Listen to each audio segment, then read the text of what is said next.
Why aren't new brawlers exciting anymore in Brawl Stars? As you play a game longer and longer, it's only inevitable for some parts of the game to feel less special than it did at the beginning. But this still begs the question of why several players within the community share the sentiment of new brawlers being way more exciting just a few years ago.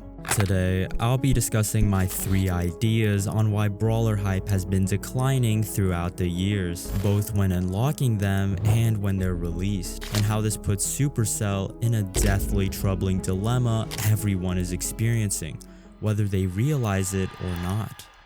So first, before we can explain why brawlers stopped being exciting, we have to take a look at why brawler rarities used to feel more special. The joy of getting a new epic, mythic, or legendary brawler was way more exhilarating back then than it is now. Why is that?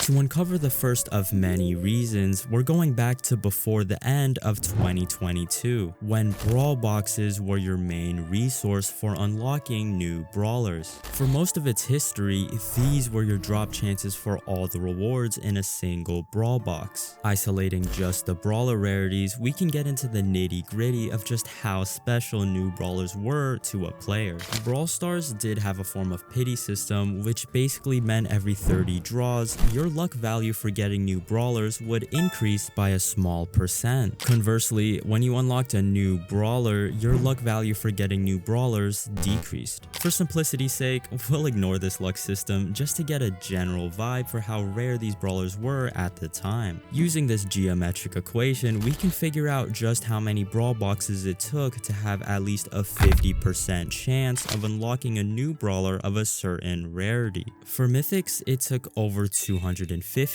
for legendaries over 600, just to have a 50% chance. Sometimes it would take months, maybe even years of hoping before you finally got a legendary brawler. But when you did, you can imagine the pure exhilaration of finally feeling your luck pull through. Yes!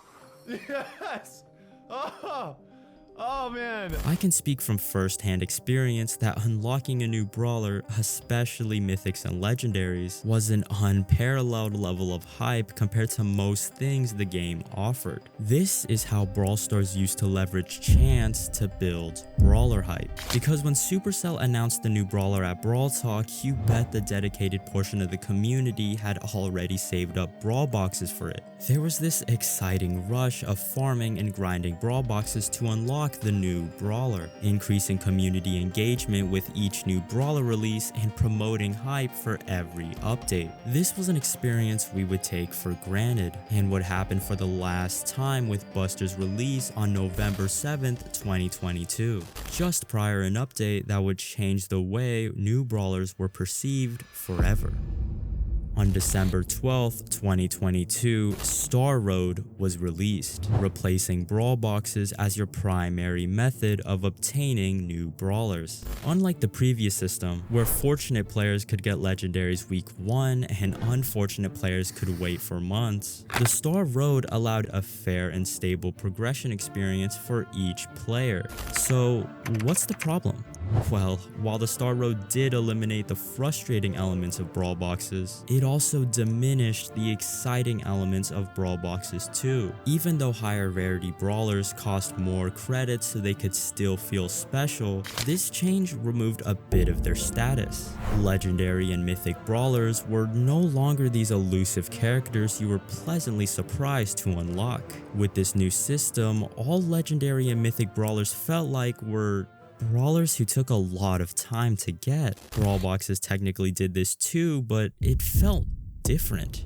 Because in the back of your head, you always knew there was a chance you would never get some of the rarest brawlers. Pity system would always give you help, but it was the fact that mythics and legendaries weren't guaranteed. Meanwhile, with the Star Road, you take a good old look at Leon over there and you know you'll get him eventually. You already have this expectation you'll unlock that character, so you're not as happy when it becomes reality. There's a bit of satisfaction in earning something you played a long time time for, but in the end, it doesn't quite replicate that raw excitement Brawl Boxes offered, especially in the lead up to the new Brawler releases when players used to feel this rush collecting Brawl Boxes. Meanwhile, credits literally have a system preventing players from banking progression. There's no rush or chance or frankly gambling trying to get the new Brawler. You just get them soon or you get them later, and you know exactly when that's gonna happen. Heck, sometimes you even decide when that's gonna happen. Star drops were released to emulate this lucky feeling to some extent, but they're not the same for unlocking brawlers as Brawl Boxes once were. I'm not saying this system is bad or worse than Brawl Boxes, but I do think this is a big underlying component of why Brawler releases have grown less exciting these past few years. And this doesn't even cover what I actually think is the biggest reason for decreased Brawler hype, which I'll get to in a bit. But first, let me run over a quick stat with you and see if you can notice what I'm hinting at. On screen is the number of brawlers released each year since global launch.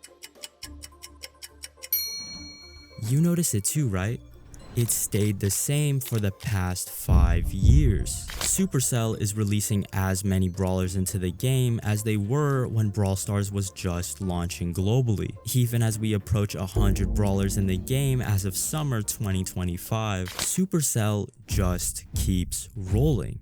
Brawl Stars can't afford to stop because new brawlers are what engage the community best. They generate revenue, they build excitement for the update, they increase interest in the game. New brawlers do everything. But eventually, at what point has it gone too far? With each new brawler that's released, these brawlers have to get just a little less memorable. And this is not the fault of Supercell or the design team, but rather an inevitability of the system.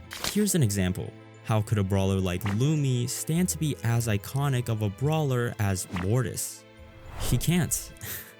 It's not a fair comparison. She was one of 90 something while Mortis was one of 15. It's gonna be very difficult for her. The more brawlers that are added to the game, the less special each brawler release becomes. This is just how it was always gonna be, but the Brawl Stars team is eventually gonna reach a point where they'll have to make a decision on what they're willing to sacrifice. Do they take the loss on slowing down brawler releases, or bite the bullet on oversaturating the game with characters? Tying back to what I said about brawler rarities, there were 2 mythic brawlers in total at global launch. There were 4 the following year and 7 the year after that. Can you guess how many mythic brawlers are in the game now?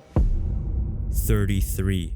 There are 33 mythic brawlers in the game. And I know this number is inflated because of chromatic brawlers, which is a whole other can of worms I might make a video about eventually. But it still goes to show just how common some of the rarest brawlers are now. Before, mythic brawlers felt mythical. Heck, even epic brawlers felt epic, and now it just feels like a title we give them. The same goes for legendary brawlers to a smaller extent, which are now a group of 12. The 11th and 12th legendaries, Kenji and Draco, just don't compare to the level of hype around the original 3, and this hype would decrease even further in recent months, primarily due to one huge issue within the community.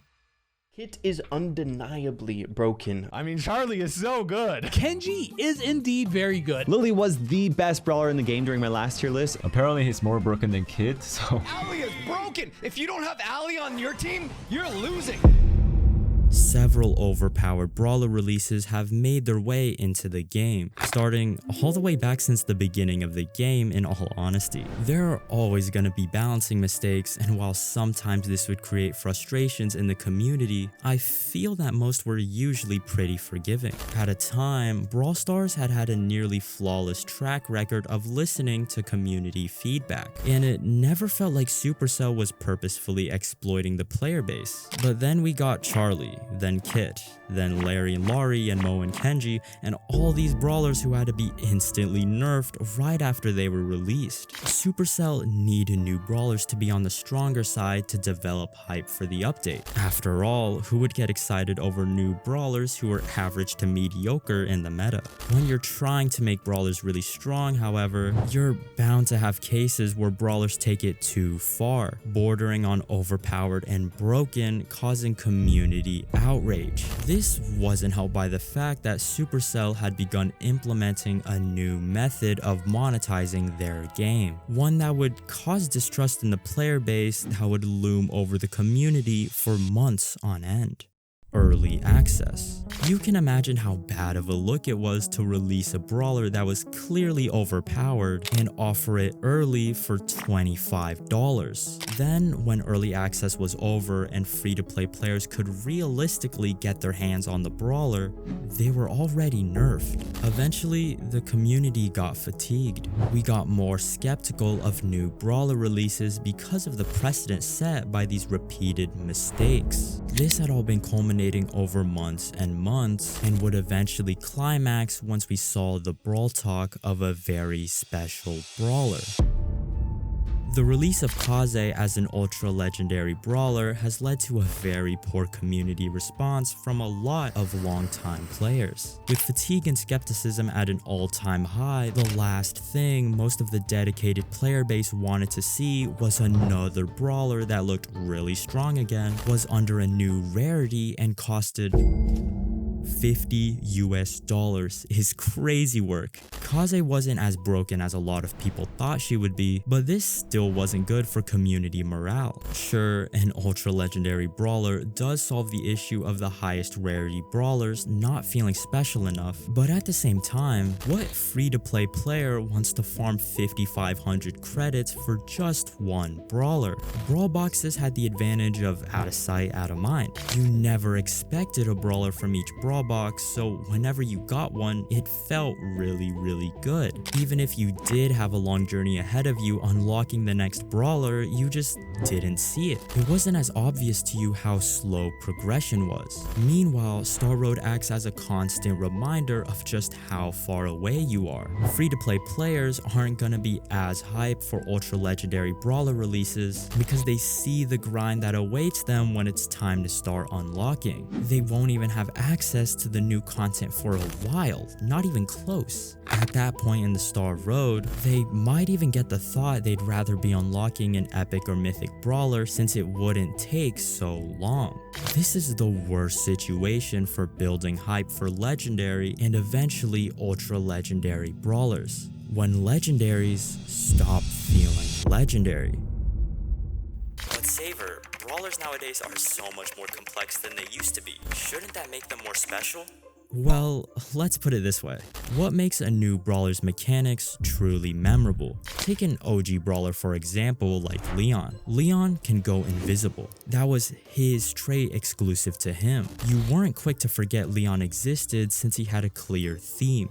He could go invisible, and he was the only brawler who could go invisible. Now, let's jump forward to a modern brawler, Ali. She dashes like Mortis, but can jump like Miko, depending on the surface like Juju, since she can walk on water, which was supposed to be Eve's thing, but she also has a different type of invisibility that's similar to Leon. Holy, she just took everything special about these brawlers and mashed them together. Not to mention Ali's own unique trait, Enraged, which I don't even have the time to explain to you. And you can see why it's harder to excite new players with this brawler in a simple sentence. Because her whole memorable thing is, yep, I'm a pretty complicated assassin, which is inevitable in a game like Brawl Stars with so many new brawlers. You can only keep certain abilities exclusive for so long. But at the same time, it does hurt a little to see new brawlers cannibalizing old brawlers by taking their unique traits, which just makes these mechanics less interesting all around. Because even with how complex she is, Ali still doesn't feel as special as someone like Leon did on release. And with 95 brawlers in the game already, it might be almost impossible to capture that feeling ever again. Which brings me to Supercell's biggest dilemma. Without a new brawler, could Supercell market the new update in a way that even excited players? Or is Supercell content with letting Brawl Stars pile on new characters? Kinda like League of Legends sitting on 170 champions. The question is, if we ever got to a point like that, will the community even care anymore? I guess that's something we'll just have to wait and see.